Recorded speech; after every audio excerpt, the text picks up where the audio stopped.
Nilagyan din natin ng marking kasi syempre ginagawa po tong jeep. Ngayon para kung magkakala sila, nilagyan natin ng marking. Ngayon eto yung wire natin is flat cord. Tapos dinugtungan natin para mas matibay ng auto wire, yung pinaka dulo. Yan siya. Nilagyan muna natin. Tapos yung kabila, ayan, nandito muna. Ngayon, pabubutasan pa natin para maigapang sa kabila. Tapos yung mga cord nila is sadyang mahaba kasi pwede kasing ilabas. Bali, eto yung sa left side na part, dyan sa bandang unahan. Yan, ganyan na rin ang ginawa natin. Medyo nakahalang ng ganyan. Kasi nga, para pag tinayo, para yung mismong pangalan ng concert is nakatayo. Yan, ganun lang na. Hindi natin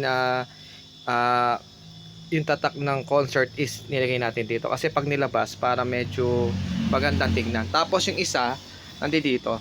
Mas maliit tong box ng isa para pag binuhat, ayan, yan yung isang box, mas magaang para baka daw yung isa lang ang laging ilabas. Ayan.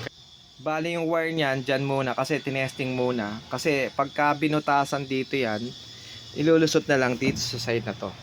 Dyan. Tapos lalagyan na lang natin ng harness or socket na harness para dibunot. Ayan.